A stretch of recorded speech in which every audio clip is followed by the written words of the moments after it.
পাপের জগতে সবচেয়ে বড় পাপ হলো শিরক। শিরকের উপর দিয়ে বড় পাপ নেই। পাপের জগতে জঘন্য ঘৃণিত পাপ হলো জেনা। পাপের জগতে ঘৃণিত জঘন্য পাপ হলো সুদ খাওয়া। পাপের জগতে ঘৃণিত পাপ হলো মাকে গালি দেওয়া। পাপের জগতে ঘৃণিত পাপ হলো মিথ্যা সাক্ষী দেওয়া। আপনাদের মাগুরা জেলে, ফরিদপুর জেলে 20 বছর থেকে কত লোক জেলে আছে, ও নিজেও জানে না আমি কেন জেলে। 1 নম্বর আসামি যিনি জেল হয়ে গেছে, সাক্ষী বলছে যে আমি নিজ চোখে মারতে দেখেছি, অথচ 1 নম্বর আসামি সেদিন ফরিদপুরেই ছিল না, ও ছিল রংপুরে। তার নাম মিথ্যা সাক্ষী। তার নাম মিথ্যা সাক্ষী। ঘটনা জজও জানে না, ঘটনা উকিলও জানে না। ঘটনা যেভাবে সাক্ষীকে দিয়ে সাজানো আছে, সাক্ষী একবারে জজের সামনে বলছে আমি 2 চোখে দেখেছি। তার কারণে তার 20 বছর জেলে হয়ে গেছে। ও জেলে আছে 20 বছর থেকে, ও নিজেও জানে না আমি কেন জেলে। জজও জানে না ঘটনা কি, উকিলও জানে না ঘটনা কি। তার নাম কোর্ট, তার নাম বিচারালয়।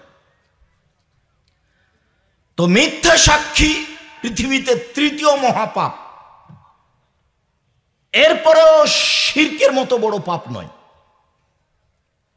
পৃথিবীতে 2য় মহাপাপ পিতামাতার অবাধ্য চলা। ভুলেও কোনোদিন মায়ের অবাধ্য চলবেন না। এখন কিন্তু মনে হবে মাটির উপরে সবচেয়ে খারাপ আর মা, এটা মনে হবে। বাবা যা বলি তা উল্টা করে। সবটাই দেখবেন আপনার মায়ের উল্টা, আপনার মায়ের একটাও ঠিক নয়। ঘটনাও ঠিক আছে যে উল্টা করছে, এই কথাও ঠিক। যেদিন মায়ের চুমা খেতে পারে সেদিন মাকে ভালোবাসতে হবে, এর নাম ভালোবাসা নয়।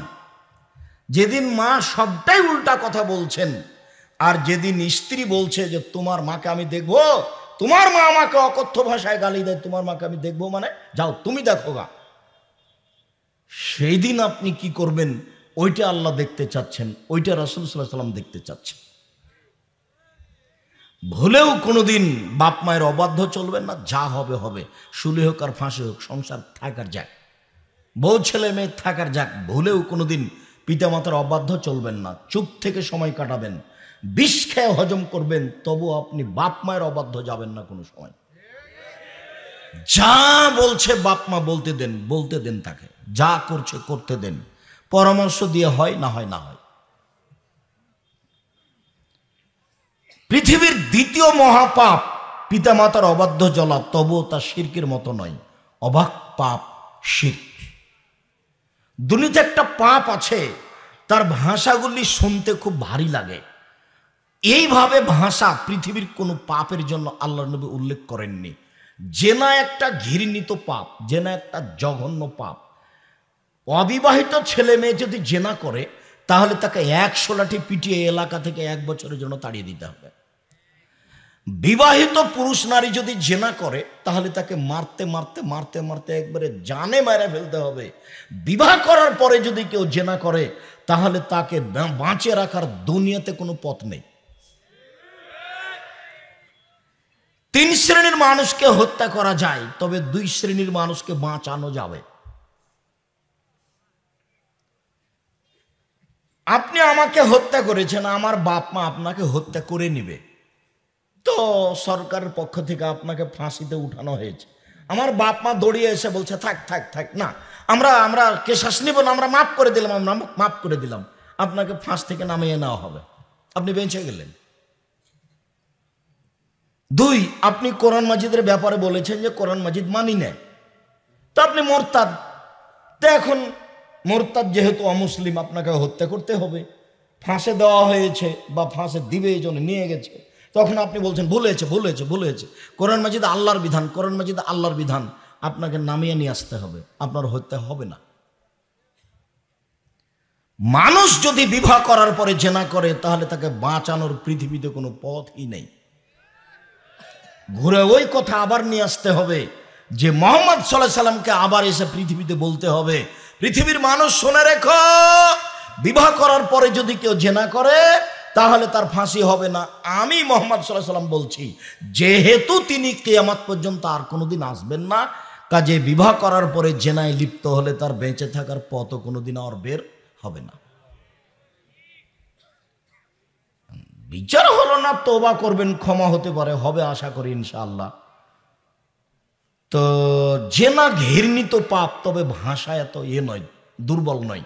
সুদের পাপের ভাষা খুব কঠিন, মানে শুনতেই কেমন কেমন লাগে। রাসূল সাল্লাল্লাহু আলাইহি ওয়াসাল্লাম বলছেন, দিরহাম রিবা ওয়া ইয়ালাম আসাদ্দু মিন সিতাতিন সালাসিনা জিনিয়া। কেউ যদি জেনে শুনে 1 টাকা সুদ খায়, 36 বার জেনা করে যত পাপ হবে, 1 টাকা সুদ খেলে তার চেয়ে বেশি পাপ হবে। জেনা এখন দেখলেন কত ঘৃণিত পাপ, তার উপর বলছে 36 বার জেনা করলে অত বড় হবে না 1 টাকা সুদ খেলে যত বড় হবে। ভাগ আছে, ছোট ভাগ হলো মার সাথে জেনা করলে যেমন পাপ হয়। নেন এবার, সুদের পাপের 17টা ভাগ আছে, ছোট ভাগ হলো মার সাথে জেনা করলে যেমন পাপ হয়। আর ওটা আল্লাহ বলেছেন, যারা সুদ খাবে তাকে ভিক্ষুক হতে হবে। সুদ খাওয়ার কারণে পৃথিবীর কয়েকটা দেশে টাকা চলে যাবে, বাকিগুলো দেশ ফকির হয়ে যাবে। সুদ খাওয়ার কারণে দেশের 2-1টা লোকের কাছে টাকা চলে যাবে, বাকি লোকগুলো কি হয়ে যাবে? নিঃস্ব ফকির হয়ে যাবে, হতে হবে। ওটা আল্লাহ বলছেন, ইয়ামহাকুল্লাহু রিবা ওয়া ইরবিস সাদাকাত।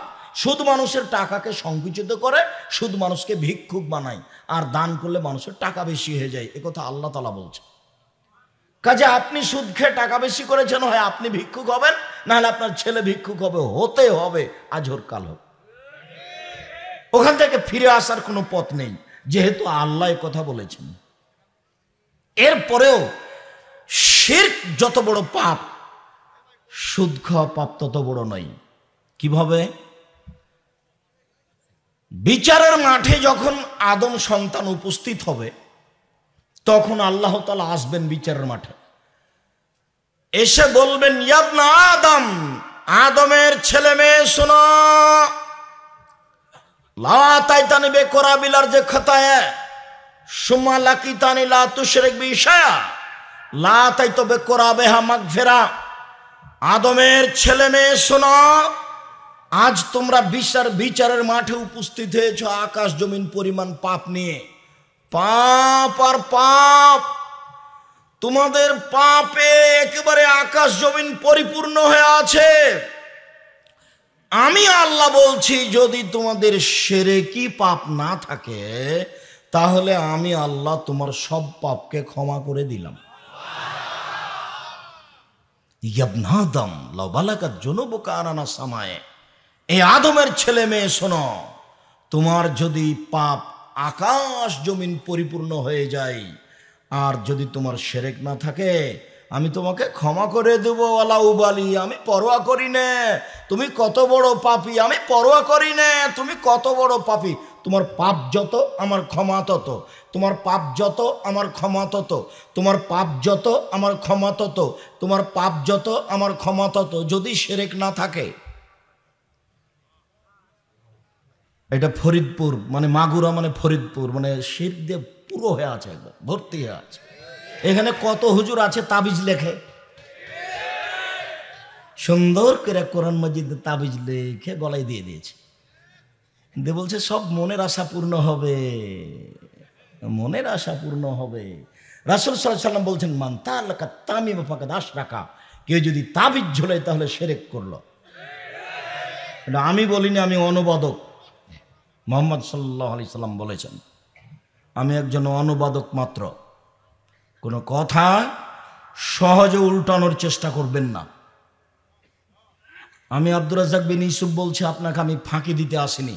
জাতির যদি রাস্তাঘাট করে দিতে না পারি, জাতির যদি স্কুল কলেজ করে দিতে না পারি, জাতিকে চূড়ান্ত সঠিক ধর্ম দিতে পারবো ইনশাআল্লাহ। ধর্মের ব্যাপারে জাতিকে ফাঁকি দিয়ে পরকাল হারাতে রাজি নই। অতএব কোনো কথা যদি আপনার বিরুদ্ধে চলে যায়, তাৎক্ষণিক উপায়ে আপনি তার বিচার করার চেষ্টা করবেন না। অন্তত 6 মাস দেখবেন যে কথা ঠিক না বেঠিক তদন্ত করে দেখি, তারপরে কথা বলবেন। আমি তো মানুষ, ভুল থাকতেও পারে, তবে আমার শতবার দেখা আছে। পৃথিবীতে সবচেয়ে বড় পাপ হলো শিরক। আমি শিরকের সিরিয়াল দিতে পারছি না। এদেশে একটা বই পাওয়া যায়, কে বড় ক্ষতিগ্রস্ত। নাম শুনেছেন কোনোদিন? বইয়ের নাম কে বড় ক্ষতিগ্রস্ত। এই বইটাতে শিরকের পাপের সিরিয়াল দেওয়া আছে। খালি দুটা কথা বলে যাচ্ছি, মনে রাখবেন পৃথিবীতে দুটা পাপ আছে, সেই পাপের নিজস্ব ক্ষমতা আছে, অন্য কোনো পাপের নিজস্ব ক্ষমতা নেই। তাই একটা পাপের নাম শিরক আর একটা পাপের নাম বিদআত। শিরক করলে অতীতের নেকি নষ্ট হয়ে যাবে। এটা আমি বলিনি, আল্লাহ তাআলা বলছেন, আল্লাহ আমাদের নবীকে বলছেন, লাইন আশরাকতা লায়াহবাতান্না আমালুক। মুহাম্মদ সাল্লাল্লাহু আলাইহি ওয়াসাল্লাম, আপনি যদি শিরক করেন তাহলে আপনার আমল বাতিল হবে। আল্লাহ তাআলা বলছেন, ওয়ালাউ আশরাকু লাহাবাতা আনহুম মা কানু ইয়ামালুন, ওরা যদি শিরক করে তাহলে তাদের আমল বাতিল হয়ে যাবে। তাহলে তো এখন দেখতে হয় কোনটা কোনটা শিরক। জন্মদিবস শিরক কিনা, দিবস শিরক কিনা, মা দিবস, বাপ দিবস, কত দিবস আছে দেশে। 31 জানুয়ারির 1 তারিখে জেনা করতে হবে, আরো কত দিবস। যে শিক্ষিত মানুষ, আপনি মনে কিছু নিয়েন না, আজকের বৈঠকে অনেক শিক্ষিত মানুষ, অনেক মাস্টার আছেন। আপনার বিদ্যাকে আমি অপমান করতে আসিনি, তবে নিজের বিদ্যা দিয়ে নিজে কাজ নেওয়ার চেষ্টা করবেন। বিচারের মাঠে কিন্তু আপনার কেউ সাথ দেবে না। আপনি হোশিয়ার মানুষ, শিক্ষিত মানুষ, মঞ্চে বসে আছেন, আপনাকে আমি কষ্ট দিতে রাজি নই, তবে আপনি মনে রাখবেন বিচার কিন্তু স্বাভাবিকভাবে হবে না। বিচার মাঠের একটা গতি হলো মানুষের কর্মকে দেখানো হবে। মিসকাল যাররাতিন খায়রান ইয়ারা, মিসকাল যাররাতিন শাররান ইয়ারা। এইভাবে একবারে টিভির পর্দার মতো আপনার পাপকে দেখতে পাবেন, নেকি পাপ দেখতে পাবেন। এই ছেলে, তুমিও দেখতে পাবা কখন আজকে তুমি তোমার ভাবিকে মোটর সাইকেলে করে নিয়ে এসছো, তাই না? এইটা তুমি ওইভাবে দেখতে পাবা। ওটা আমি বলিনি, এটা আল্লাহ বলছে। কখন তোমার কোন বান্ধবীর সাথে ঘুরেছ, ওটা আল্লাহ ঠিক করে রেখেছেন, তোমাকে ওইভাবেই দেখাবেন। তুমি বুঝতে পারছো না বিচারের মাঠ কত কঠিন। দ্বিতীয় পদ্ধতি হচ্ছে, সব লেখা আছে, আরবি পড়তে পারলেও পড়তে পারবেন, না পারলেও পড়তে পারবেন। খাতা দেওয়া হবে আপনার হাতে, আপনি পড়বেন আর বলবেন, মালি হাদাল কিতাব লা ইউগাদিরু সাগীরাতান ওয়ালা কাবীরা। কি আশ্চর্য ধরনের বই, জীবনের ছোট কথাও লেখা আছে, বড় কথাও লেখা আছে। আরেকটা পদ্ধতি, 4টা পদ্ধতি, আপনার পদ্ধতিটা আপনাকে অপরাধী প্রমাণ করা হবে। আরেকটা পদ্ধতি, ইয়াউমাইযিন তুহাদ্দিসু আখবারাহা। পৃথিবীতে যা কিছু ঘটছে, মাটি হচ্ছে সবচেয়ে অত্যাধুনিক যন্ত্র। পৃথিবীর জন্মের দিন একে এমন ভাবে যন্ত্র রেডি করে রেখে দিয়েছে যে ভেঙে যাওয়া পর্যন্ত সব কথা ধরে রাখছে। বিচারের মাঠে সব মাটি top top top top top top করে কথা বলবে জীবনে যা করেছে। আল্লাহ বলছেন, ইয়াউমাইযিন তুহাদ্দিসু আখবারাহা। কোথায় তুমি তোমার চাচাতো বোনের সাথে অন্যায় করেছো, মাটি সেদিন টপ টপ করে বলে দিবে। কোথায় তুমি অশ্লীল কাজে লিপ্ত হয়েছ, কোথায় তুমি সুদের অঙ্ক লিখেছ, ঘুষের অঙ্ক লিখেছ, মাটি ওটা ধরে রেখেছে। আল্লাহ বলছেন top top top top top top করে সব বলে দিবে। 4, আল ইয়াউমা নাখতিমু আলা আফওয়াহিহিম। বিচারের মাঠে আমি মুখগুলি সিলাই করে দেবো। হাতে কথা বলবে, পা বলবে, হাত তুমি ঠিক বলেছ। অবাক, আপনার হাতে আপনার বিরুদ্ধে কথা বলবে, পা তখন আপনার বিপক্ষে সাক্ষী দিয়ে বলবে, হাত তুমি ঠিক বলেছ। 4টা পদ্ধতিতে আপনাকে অপমান করা হবে। সেই দিন কেউ আপনার সাথ দিবে না। অতএব সমাজের কাছে মাথা নত করে অল্প সময়ের জন্য সম্মান কেনার চেষ্টা করবেন না, যা হবে হবে।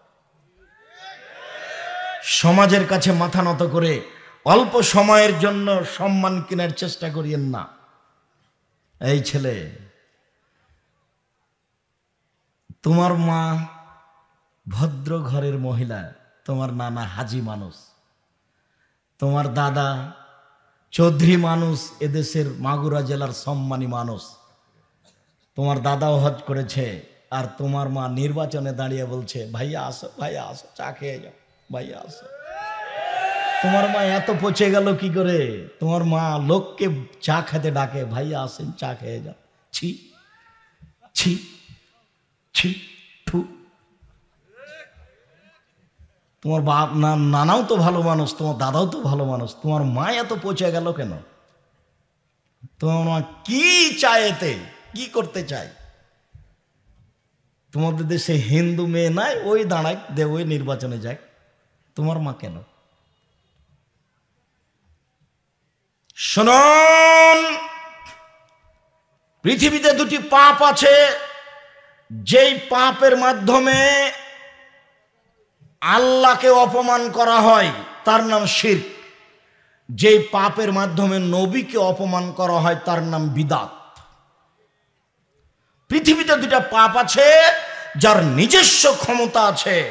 শিরক করলে অতীতের নেকি নষ্ট হয়ে যায়, বিদাত করলে ইবাদত কবুল হয় না। বিদাত করলে ইবাদত কবুল হয় না।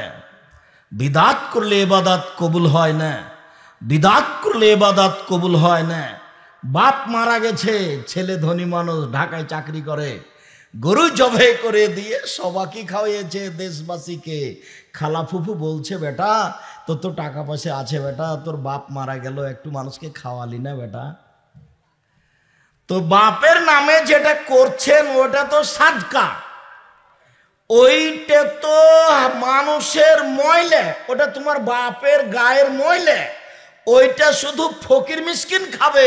তো তোমার আর এক চাচা এসেছে 5 কোটি টাকা দামের গাড়ি চড়ে, সে এই ময়লা খাবে কি করে? হ্যাঁ বেটা, খাবে কি করে?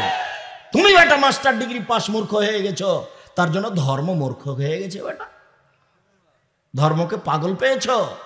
40 দিনের দিন তুমি গরু জবাই করলে কেন? তার মানে তুমি শিরক করেছ। তুমি তোমার বাপের নামে সবাকে গরু খাইয়ে বিদাত করেছ। তুমি শিরক করেছ, তুমি বেদাত করেছ, তুমি শিরক করেছ, তুমি বেদাত করেছ। আমি আব্দুর রাজ্জাক বিন ইউসুফ বলছি, কিয়ামত পর্যন্ত আর বয়স পর্যন্ত সময় থাকলো, মরা মানুষের নামে গরু ছাগল জবাই করে খাওয়াই দিতে হবে। এটা প্রমাণ হয়ে গেলে আমি আব্দুর রাজ্জাক বিন ইউসুফ জিন্দেগি তার কোনোদিন কথা বলবো না। বাপ মরে গেছে, কিছুই যদি বলতে না পারো তাহলে বলবা, আল্লাহ আমার বাপকে ক্ষমা করো, এটাই তোমার বাপের জন্য অনেক। কিছুই যদি জানা না থাকে তো কবরের পাশে গিয়ে বলবে, আসসালামু আলাইকুম, আল্লাহ তুমি আমার বাপকে ক্ষমা করো, এটাই অনেক। আর যদি পারো তো ফকির মিসকিনকে টাকা দাও, আর যদি পারো তো অসহায় মানুষকে কাপড় কিনে দাও, আর যদি পারো তো ভালো আকীদার প্রতিষ্ঠানে একটু পানির ব্যবস্থা করে দাও। দুইটা পথ, একটা মুখে দোয়া, একটা হলো অর্থের দান। অর্থের দান যেন গরু জবাই করে দিয়ে সবাইকে খাওয়া দিতে হবে, ওটা তো সাদকা। তো সবাই খাবে কি করে? কথা মনে হয় আমি বুঝাতে পারি না। সাদকা কে খাবে? ফকির মিসকিন খাবে না ওই ধনী মানুষটা খাবে? রাসূল সাল্লাল্লাহু আলাইহি সাল্লাম একদিন রাস্তা দিয়ে হাঁটছিলেন, একটা খেজুর পেয়ে নিয়েছেন, তখন বলছেন, লাউলা আন্নী আখাফু আন তাকুনা মিনা সাদাকা লাকাউতুকা। ও খেজুর, যদি আমার সন্দেহ না হতো যে তুমি সাদকার হতে পারো, তাহলে আমি মুহাম্মদ সাল্লাল্লাহু আলাইহি সাল্লাম তোমাকে খেয়ে নিতাম। কিন্তু আমার সন্দেহ হচ্ছে যে তুমি সাদকার খেজুর হতে পারে, আমি এই জন্য তোমাকে খাচ্ছি না।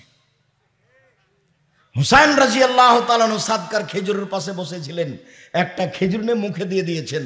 আল্লাহর নবী লাফ দিয়ে উঠে বলছেন, লেতরা, কিক কিক, বমন করা, হাতে আঙ্গুল মুখের ভিতরে ঢুকিয়ে খেজুর বের করে ফেলছে। তুমি জানো না আমার সারতা? তুমি জানো না ইন্না লা নাকুলু সাদকা, আমরা সাদকা খাই না? আরে আমি তো খাই না, আমার বংশ খায় না, আমরা বংশ তো খায় না, আমাদের বাড়িতে যে কাজ করে সেও খায় না, তার উপরে হারাম। সাদকা হচ্ছে মানুষের ময়লা। আমি মুহাম্মদ সাল্লাল্লাহু আলাইহি সাল্লাম সাদকা খায় না, আমার বংশ সাদকা খায় না, আমার বাড়ির কাজের লোকে সাদকা খায় না, সাদকা হচ্ছে মানুষের ময়লা। হুসাইন, তুমি সাদকা মুখে দিলে কেন? তোমার মুখের ভিতরে আঙ্গুল ঢুকিয়ে তোমাকে বমন করে আমি সাদকা বের করে ফেলে দিলাম। হাদিস বুখারী মুসলিম। আর তোমার চাচা 5 কোটি টাকার গাড়িতে চড়ে এসছে, তাকে তোমার বাপকে গরু জবাই করে খাওয়াইলে, বেটা পাগল হয়ে গেছে, ধর্ম বোকা হয়ে গেছে। ফরিদপুরে এসে, মাগুরাতে এসে ধর্ম পাগল হয়ে গেছে। সাবধান থাকুন, যা বলছি সেই কথার 19-20 করা অসম্ভব। তবে আমি মানুষ, দীর্ঘ 30 বছর থেকে আমি কোনোদিন অপ্রয়োজনীয় বাক্য বলিনি। দীর্ঘ 30 বছর থেকে আমি কোনোদিন মানুষের কাছে পথ খরচ পাথেও চাইনি। যদি কোনোদিন প্রমাণ হয়ে যায় যে আব্দুর রাজ্জাক সাহেব পথ খরচ পাথেও চেয়েছিল, সেদিন থেকে আমি জাতির সামনে কথা বলবো না। দীর্ঘ 30 বছর থেকে আমি কোনোদিন আমার পরিচয় দিইনি, যে বিজ্ঞাপন পোস্টারে লিখে দিবেন যে আমি অমুক অমুক, আমি পরিচালক এই, এটা যদি কেউ প্রমাণ করে দিতে পারে আমি জাতির সামনে কথা বলবো না। আমাকে যখন চাপ দিয়ে বলেছে যে কি লিখবো কাগজে, তখন আমি বলেছি আমার নাম আব্দুর রাজ্জাক আর আমার বাপের নাম ইউসুফ, বাপ বেটা মিলে আব্দুর রাজ্জাক বিন ইউসুফ। এর চেয়ে আমি বেশি বলিনি। বেশি প্রমাণ হয়ে যায় যদি, আমি কথা বলবো না জাতির সামনে। আল্লাহে আল্লাহর কসম, আল্লাহে আল্লাহর কসম, আল্লাহে আল্লাহর কসম, আপনাকে আমি ধর্মের নামে ফাঁকি দিতে আসুন।